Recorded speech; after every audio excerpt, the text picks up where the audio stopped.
Hi, and welcome to another episode of Kuntarkis. My name is Michael Yon, and this episode is You Are What You Eat and You Are What You Think. So, welcome Kuntarkis, and firstly, what do you mean about you are what you eat and you are what you think? Well, Michael, that's an interesting statement, isn't it, when you think about it? You are what you eat and you are what you think. I think a lot of people don't realize right from the word go, when you say you are what you eat, okay, they're going to say, what do I mean? What am I saying? You are what you eat. Well, whatever you put into your body, you literally become. And that's what people don't understand. It's like if you put junk food into your body becomes junk. You don't have the energy like a person that's, say, healthy in their eating habits. And if you put in, say, flesh, for instance, from animals, well, that in itself is so degrading to your cellular structure when it's living energy. And that meat is, say, so many synthetic hormones, so many antibiotics, and it's a proven scientific fact that the amount of, antibiotics that are placed within that animal in its lifetime before it's slaughtered and fed to humans, it will literally destroy your immune system. And they've actually proven that. If you put, say, drugs into your body will not function correctly. Your body will have less energy. You won't be able to stretch. You'll have a lot of aches and pains. If you put, say, a lot of alcohol into your body, it's the same thing. You create all this acidic acid, and you create so much acidic acid from actual meat. So when I say you are what you eat, that's exactly what it is. And when I say you are what you think, your thoughts govern every action and every desire in your current life. So that's what I'm saying. You are what you think. So on with it. Let's look at it this way. It is the human individual's choice, 100%, to become whatever you wish throughout your existence in this present life that each of you are experiencing through your thoughts, and especially your free will in what you, as an individual, consume within your human body.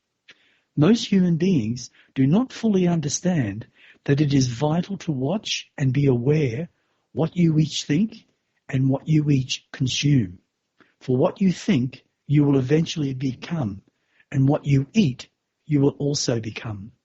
This is something that each of you as human individuals must bring to your own self-realization. It's like saying you cannot grow consciously if your thoughts are negative on a constant basis. You cannot grow consciously if you put bad food into your human body, because you do not have the nutrients to sustain and balance the mind, the body, and the spirit as one. Let's say, for example, if a human being grows up with deep emotional resentment from their childhood, in most situations, they will carry that emotion throughout their entire human life. Just like a human being having a drug problem, they will find it most difficult to grow consciously because the drugs, which are pure toxins, will interfere with their natural growth of becoming consciously aware. Okay, so where does it all come from? I think that's $1 million question, Michael. Very good question. Where does it all come from? There is only one answer, and yes, you can make as many excuses as you wish, but the only answer is your past. And yes, also genetic transfer from your human parents. Just stop and think for a moment. Then ask yourself this question.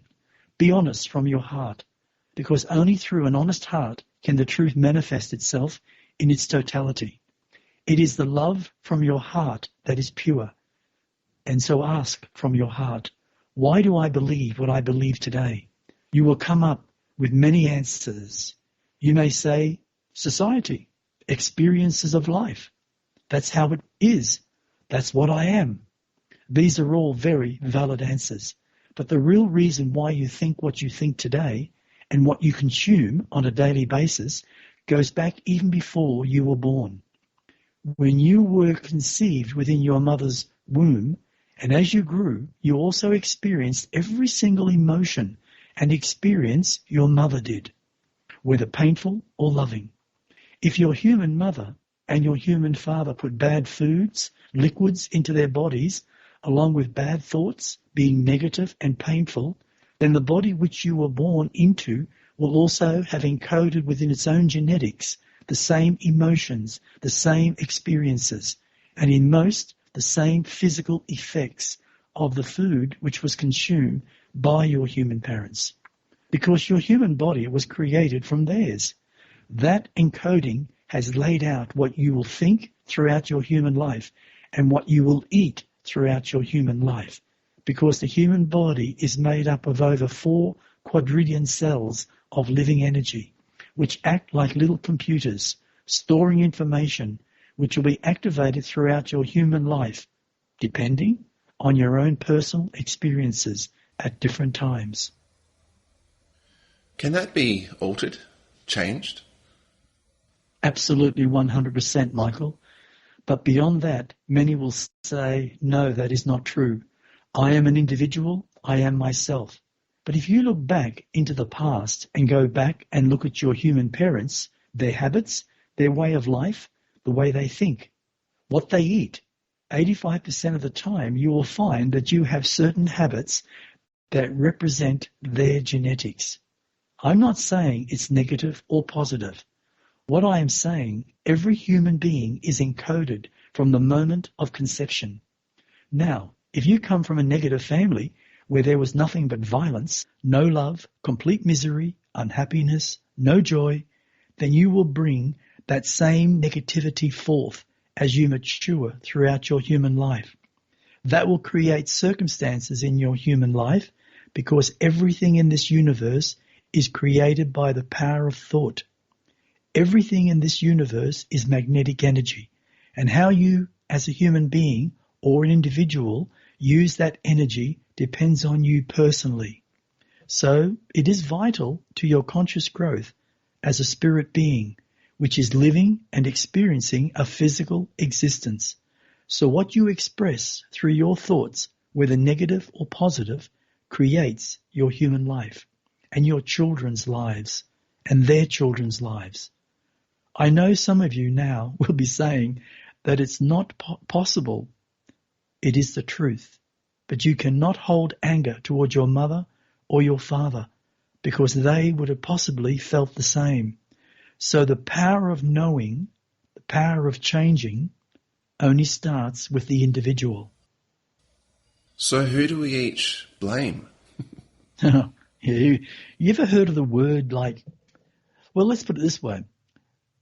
If you went along to a racetrack and you were sort of in a crowd of people and you were walking down these steps and suddenly you weren't looking where you were going because you were cheering out all these football players that were coming onto the field, and suddenly knocked the person in front of you and they knocked their person and you all fell down. Who do you blame? Who do you actually blame? I believe blame must be the responsibility of the individual. And I also believe the word blame is so convenient. You did this to me. It's all your fault, how I turned out. If you would have just loved me more, I wouldn't be this way. Most of human life is based on fear experiences, either past, present, even future. What we do need to remember, every human individual has chosen their life experiences. That is, you have each chosen certain lessons to learn, to understand, and to grow from. You have even chosen your human parents, and your human parents chose you. Many find this hard to believe because of their own deeply ingrained conditioning. An example, let us use the concept of the past and imagine it sitting on a scale on the left-hand side. Come now to the center of the scale and let us call it the present. Then go to the right-hand side of our imaginary scale and call it the future. Now we have 3 very important words that do have an enormous bearing on your current life, as well as your own past incarnations. It is the past, the present, and the future. If the human being grows up with negative emotions like brutality or no love, then the past will come through you as a condition, and you will constantly attract into your life an energy that will reinforce the same conditioning in the present, which will create your future. So each of you as human beings have a choice, and the choice is yours alone. The negativity within the human individual may have been nurtured, buried for over 30 years of your human life, which in reality needs to come to the surface and be dissolved if you are to be set free from it. So if we look at the word blame, we shouldn't. We shouldn't blame anyone for anything in our life, because we put ourselves there to be blamed. We marry someone to be blamed. And the reason we are blamed is because we have within us negative emotions that need to come out of us. And we are in that moment there, and that person who is blaming you is helping you look at yourself. So don't ever blame anyone for anything, because it's the individual's choice. Just remember that.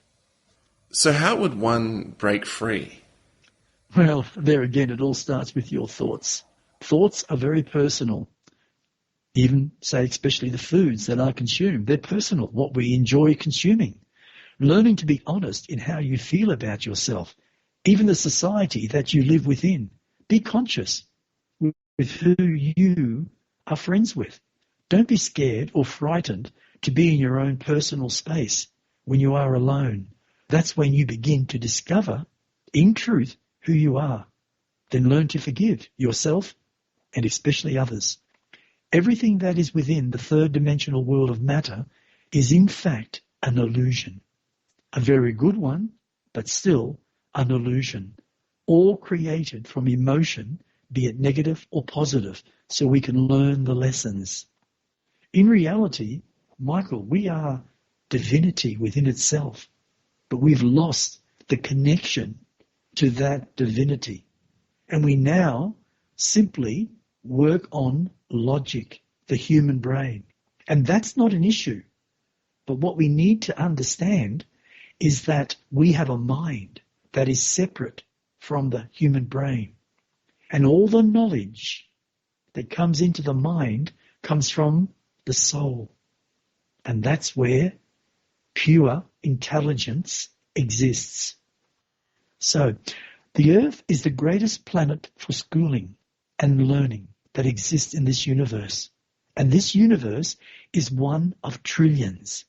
When we each make the conscious decision to change our thoughts, to change our food intake, and to grow healthy, then we also grow healthy in our consciousness and self-awareness.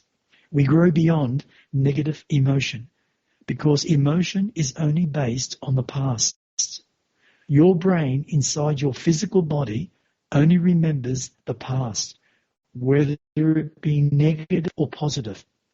And depending on your emotions, it will trigger a negative or positive memory of an experience from that past.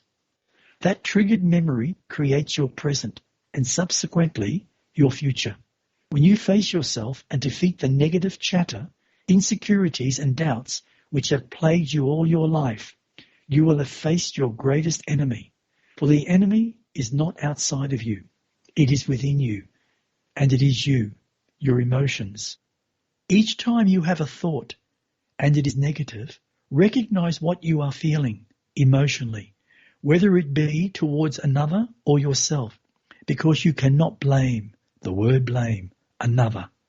You are 100% fully responsible for every single action that is created by self-thought in your human life. To take recognition of that responsibility is to begin to grow consciously. From there you begin to change all the negative emotions that are encoded within your being genetically into positive reactions. That is how you as a human being will grow consciously, beyond your self-created limitations. For it is wisdom that gives you the compassion and the understanding. and in turn gives you the unconditional love, not just for yourself, but for all other forms of lives, which is expressed in the light of totality. Each of you must begin to dissolve your negative thoughts and change your diet by putting in natural, healthy foods, no artificial flavorings, no chemicals of any description, no animal flesh, no poisons, no toxins, because your human bodies were not designed to ingest such things, because what eventuates after many years of abuse of your human vehicle is human disease. Please remember, one of your enlightened beings from the late in your 19th century once said, "Disease is neither vindictive nor cruel, but it is the means adopted by your soul to halt you from doing further harm and to help lead you back onto the path of light and truth from which each of you should never have strayed." And that, humanity, is the truth. Well, that's an interesting answer. But isn't truth subjective? Yeah, I knew you would say that. Yes, Michael, it can be. You have just over, let's say, 7 billion human beings on this planet Earth alone, and each of you believe that you have or know the truth.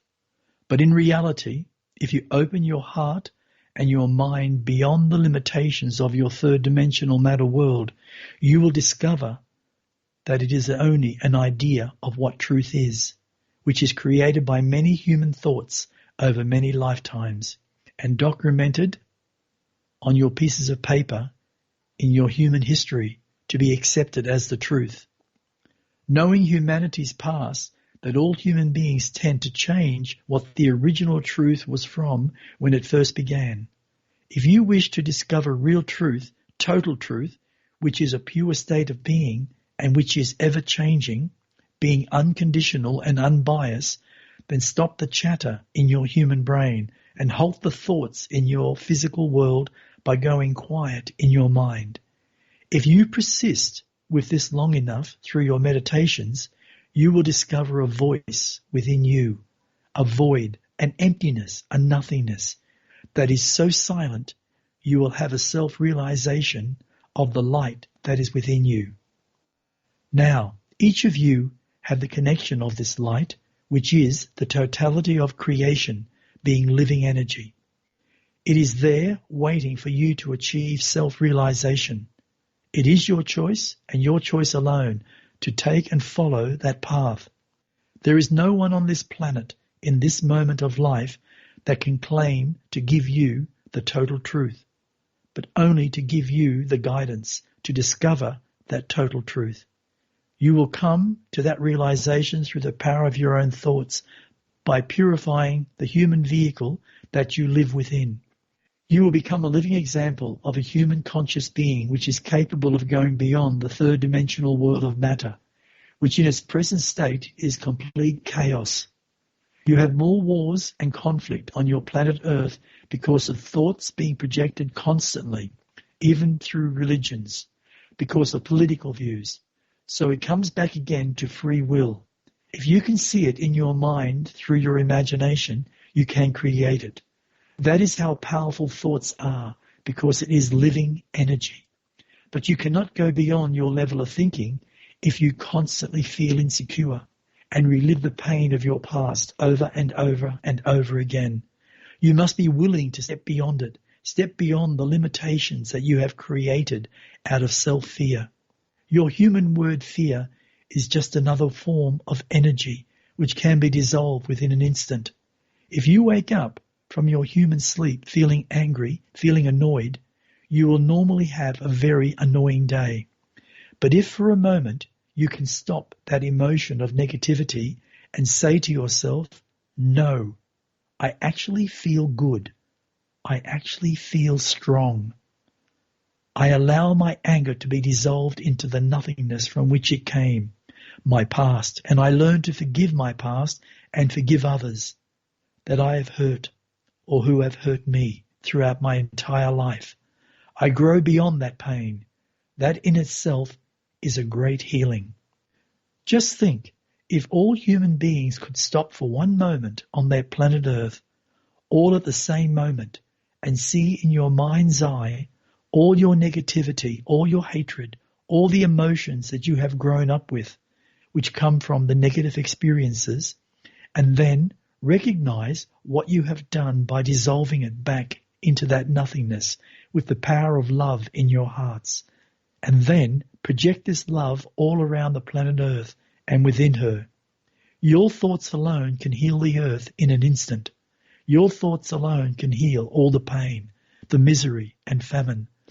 That is on your planet today, and especially all human disease. I normally don't talk about this, but let's just use Roman as an excuse. Roman is a living example of that healing process. When he was told he had cancer, and he was told also that he only had 8 months to live unless his left lung was removed, and he went under chemotherapy, took another drug to keep him stable, he would have died back then, back in 1988. He would no longer exist. But something inside of him said, what he has created through his own negativity, he also has the power to uncreate through the power of his own thoughts. He knew he must change everything in his human life by disposing of all his negativity and stress out of his life, and to change his attitude by learning to love and accept who he was through the power of his own thoughts. That he did. He changed his diet and ate good pure plant foods only. In a period of 8 to 11 months of your earth time, his left lung totally rejuvenated itself. I understand his human doctor was amazed and couldn't believe the miracle which had occurred, but it was true. He has nothing to prove. He never even spoke about it for at least 10 years of his life, for he felt embarrassed that he had created such a deadly disease which is rampant on planet Earth today. Let me say this. Disease is created from 2 things, and 2 things only. Negative thoughts created from negative emotions throughout your human life, and the consuming of unhealthy foods. These 2 things work together to create a sick human body, and that is where your diseases come from. From your thoughts, stress, and ultimately bad food, you create disease. Having it cut out or drugged is only a temporary treatment. You must each learn to deal with your thoughts and your emotions. What you project as a negative thought to another being is projected back unto you. What you steal from another somewhere in your human life will be stolen back from you. If you murder for whatever reason or take the life of another, your life will be forfeited. That is the law of the universe. What is unbalanced must be brought back into balance. There is no judgment in what I have expressed. You may think there is, but there is not. It is only the level of your thinking that allows one to judge another because they may be insecure, and yet it is only a creation of your thoughts. Ultimately, the foods that you consume degrade your human body and its ability to think clearly and rationally, and making you denser and denser in your body matter until you have no mobility, until you can no longer move your fingers from arthritis. For example, because of all calcium that you have taken from the animals you have consumed, that is what arthritis is, a build-up of calcium and toxins forming structures of crystallization. And if we were to look at it from a metaphysical point of view, it says that you do not believe you deserve to be healthy. You do not believe that you deserve to be mobile. You believe that you have been bad, so you must be self-punished. So you create your own illness, which can and does lead to self-created diseases. Know this, what creates all things is thought consciousness, and living energy is thought consciousness, and you each are created from living energy.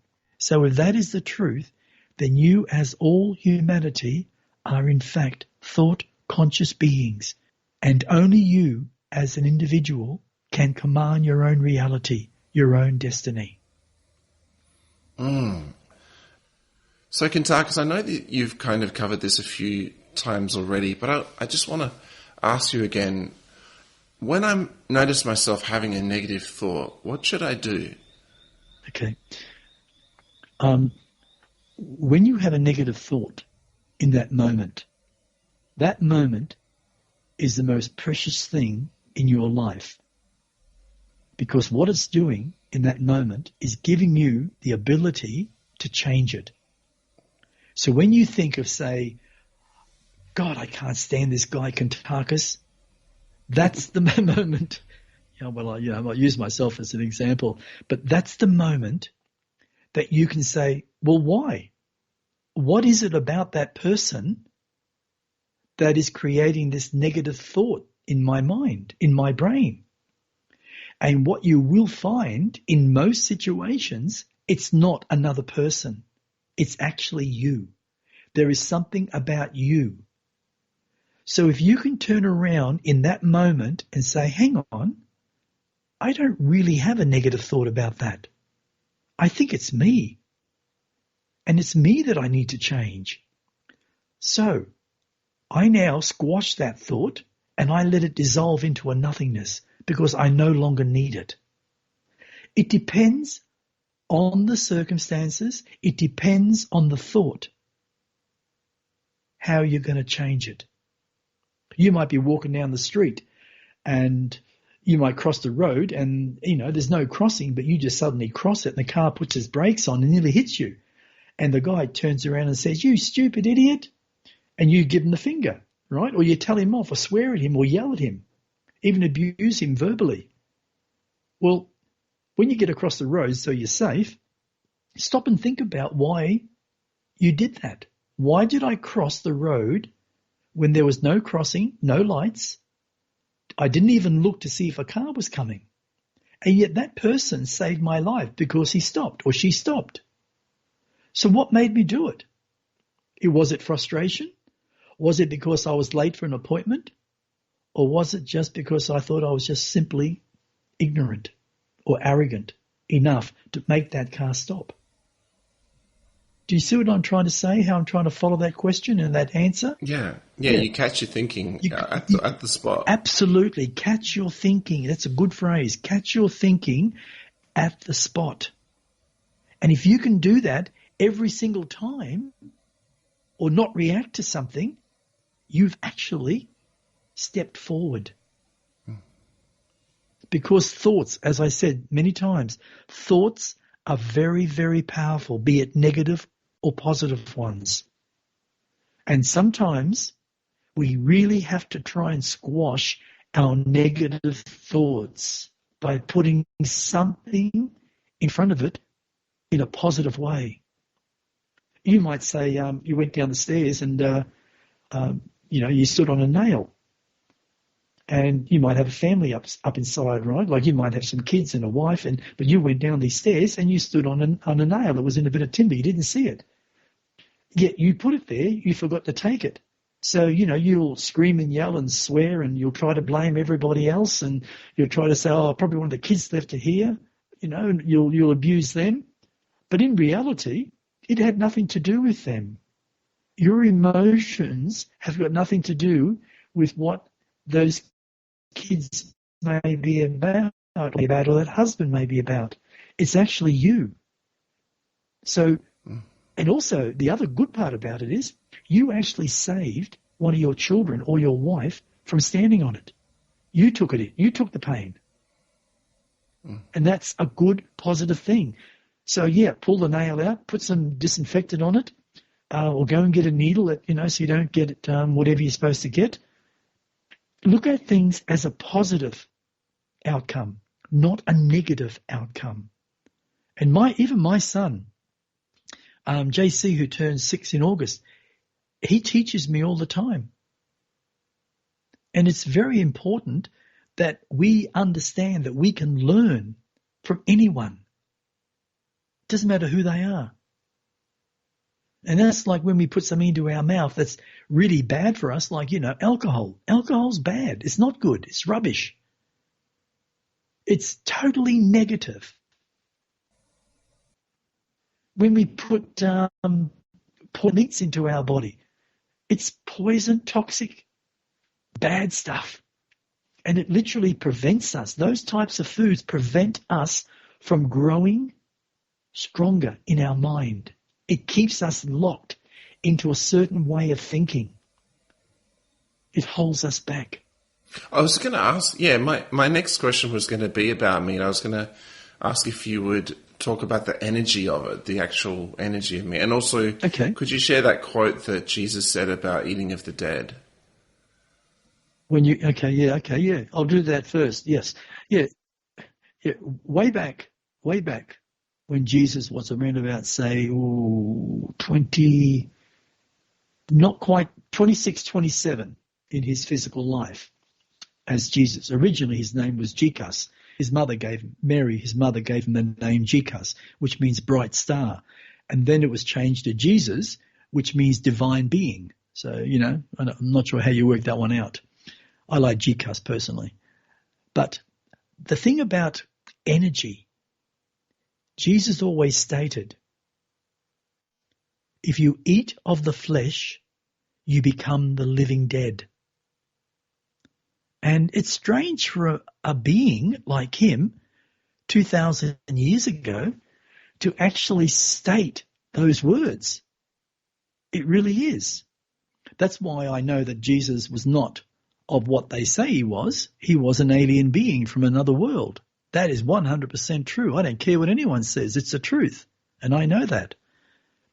But when you eat of the dead, you become the living dead. And what that means is that you will die from what you are eating eventually. Now, if we look around our world today, that's pretty well come into existence because the amount of people who are diagnosed with bowel cancer, and when I say bowel cancer, there are many different forms of bowel cancer. And a lot of it is caused by fermentation. And the cells mutate and become cancerous. And when you actually eat meat, a lot of meat stays in the human gut, the human bowels before it's released, anything up to 72 hours. Yeah, people will argue that, but it's the truth. Some 2 hours, some 10 hours, some 30 hours, and goes right up. But it also depends on the health of your body. If you're an oversized person and you eat a lot of fatty foods and you're emotional, you will hold on to those emotions because you bury them. And that's the same when you get bowel cancer. From a metaphysical point of view, bowel cancer represents holding on to the past, not willing to look, not willing to let go. And that is 100% truth. You can argue it. You can try and even prove it scientifically. Still a lie. What I'm saying is the truth. And I'm only saying it because I'm thinking of humanity. Because bowel cancer is increasing rapidly and it's not a good thing. Fermentation and meat creates acidity in such high doses. And what's interesting about acidity, it actually attacks muscle, eats cells of muscle. But it also eats your nervous system. And I've heard in the last 11 years of different people that I've come into contact with that they are having this strange new name disease, how their nervous system is disappearing and they can't work out how. I personally believe it's the acetic acid because it causes so many different forms of ailments. Yeah. Yeah, wow. Wow. My next question is, how can we use meditation to overcome our negative conditioning? Oh, Michael, that's a really beautiful question, and I like that. I really do. I'm a great fan of meditation. I actually call it Natung Tai. Natung Ta. Natung Ta, that's better. Natung Ta. And Natung Ta is meditation of stilling of the mind. Now, the Nicarons, where I come from, they actually meditate on a daily basis. It's part of their whole regime. That's what they do. And they believe when you meditate, you literally connect to your mind. Now, when you meditate to begin with, you actually connecting with your brain, your human brain. Now, naturally, the brain doesn't understand what meditation is all about, and to the brain, it's actually boring. I know that sounds a little bit negative, but I don't mean it to be, but that is what it is. But the mind is so open to everything. And if you allow yourself to connect in the silence, you will connect to your mind. And when you connect to your mind, you will connect then to your soul, which is divinity, which is what you are, divinity. But you've disconnected from your higher self. That's the best way to put it. And the only way to change that is to reconnect.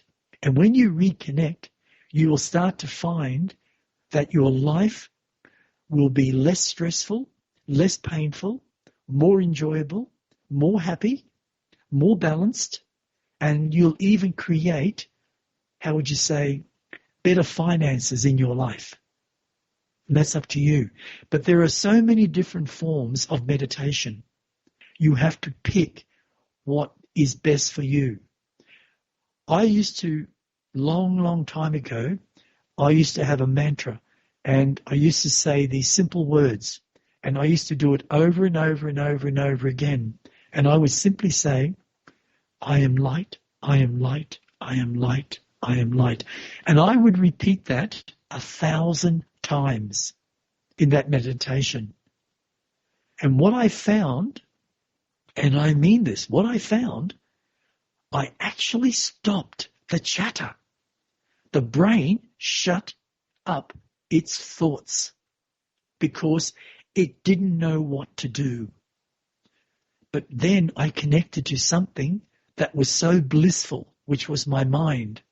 And because my mind is out there and it's connected to my soul, I actually discovered my own divinity by being inside of my own soul and communicating. That's when you know you've touched the essence of your heart, because your heart also is directly connected to your soul. So meditation will help you in everything in your life. And even using imagination in your meditation helps. If you say you love the beach, say you want to live on an island and you want no one else around, just yourself, so you can think clearly, then close your eyes, sit on your rear end, just open your legs up a little bit so you're balanced so you don't fall over. Put your hands gently on your heart and hold them up against your heart.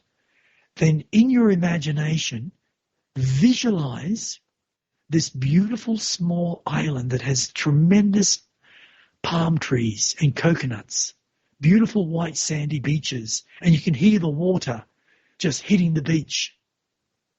Then see yourself standing on the beach by using your imagination. What you'll start to do after a period of time, you will find that you will be so strong in your thought consciousness through your imagination, connected to your mind, that you will literally see yourself as if you are walking or standing on the sand. And from that point, if you keep doing it, you will literally be able to be in total control of that image and go wherever you want. Because we are divinity. And when you're divinity, you are limitless. And the power of all things begins with the mind. Always. Wow. Thank you, Kuntarkis. I wanted to ask, it's going in the complete opposite direction, I guess. What is fear and how does it play a part in our growth? In fact, if we're going to talk about fear, maybe you could explain the ego to us and how it drives our lives. Oh, well, can I use myself as an example? Yeah. Okay. This is a little bit different, but when you started saying what you were saying, I had a flashback of a memory when I was 29, and I was in town coming to the Central Railway Station. And as I was walking down the platform, I saw these guys. There was about 4 or 5 of them. I can't remember exactly, but 4 or 5 of them. I won't describe their nationalities or anything like that because people think I'm being prejudiced. But I sat down away from them, and then they noticed me. And they started walking up, acting really tough and swinging punches and all that type of thing at each other. Then they stood right in front of me. And they said, "We're going to punch you so bad that you won't know if you're dead or alive." That's exactly what this guy said to me. And they all started laughing their heads off. And they said, "Oh, you look like you are so scared." And I admit, I was a little scared because I hadn't been approached by, 4 or 5 guys before, and they looked fairly well built. And I was sitting there, and suddenly I had this thought in my head. And my teacher, he died many, many years ago. A beautiful man he was, really beautiful man. But he taught me something about the Kundalini. He even showed me how to actually activate it. At that time I didn't put much emphasis on it. But I suddenly felt this heat at the base chakra, which is, right down the bottom where your rear end is. That's where the bottom of your spine. And I suddenly felt it getting really hot. And I got this image that I was literally going to fly up and I was going to hit the leader so hard that the others would be so scared that they'd all run. That's what I had in my head. I changed fear into power, self-power. And just as I looked at this guy, he was coming up, he was going to hit me. They all spoke about it, so he was going to be the one that was going to come up and hit me first, and then they were going to bash me up. I literally rose up so quick because of my martial arts training, and I hit him so hard, he literally lifted off the ground. And I remember something snapping, and I believe it was his jaw. And he fell to the ground like a bag of potatoes.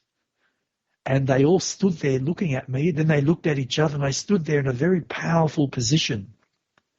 And I said, "Pick up your friend." And I said, "Leave, or the same will happen to you." They looked at each other, and the fear was reversed. It was on their faces. And the prey became the hunter. And as they picked him up, which it was hard because he was a bigger guy, and they had to all sort of carry him, but he was out cold. And they walked off. And in that moment, I realized that fear is simply another word, energy. That's what fear is, because everything in this universe is living energy. And how we use it personally is our choice. If we have experiences of fearful things throughout our life, we will create more and more fear, which can hold us back from achieving, which can stop us from, say, being around people. It can do all sorts of things. But you've got to remember, fear has no power unless you give it power. And I most certainly stopped it in its tracks. And from that moment on, I'll be honest, I do not fear anything or anyone, even if it means my human death. I will stand up for my rights because I go beyond fear. And that's one thing we as a species must learn, because if we do, it can also help change our life for the better. Yeah, right. I trust that answered your question. Yeah, that was good. However, there was one part I said as well. I said, and And if you could explain the ego to us, maybe just briefly, the ego, yes. how that fits into it. Okay. The ego was created by every single human individual a very, very long time ago. It grew and grew and grew. Originally, we were quite humble beings as a species when called human. And we were very caring, very loving. And we'd go out of our way to help anyone. But then there were those that wanted to dominate, control, put fear into the masses. So their egos started to become more powerful.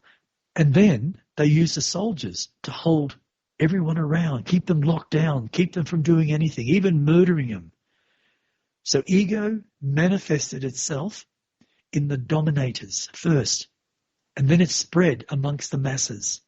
And because humanity has suffered such horrendous wars throughout its entire evolution, nothing was ever forgiven. Nothing came back into balance. So ego exploded. And if we look at what is happening today, right at this time in the last 20 years, I think I might have said this in the last podcast, ego has grown so mad that there are these people that want to reduce the entire human population. I mean, you've got to ask yourself this question: where do people like that come from? Where do people grow so huge in their own egos that they want to dominate and destroy an entire civilization? It doesn't make any sense. But then ego exists in every, and that's the negative side of us because of our conditioning, because of our pain, our misery, our disappointments, our anger, our emotions. We have to dissolve all of that so we can move on and become conscious beings. That's the only way. Yeah, right. And maybe I'll finish with my last question. How does unconditional love fit into this? You are what you eat and you are what you think. Okay.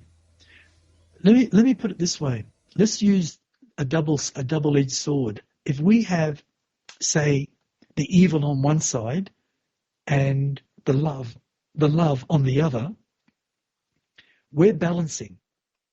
And it's our choice throughout our entire evolution which way we choose to go. You can never have evil living within a society that's trying to be unconditionally, how would you say, loving. It will always form a cancer like rust. So we have to realize that somewhere in our human evolution, we have to dissolve evil.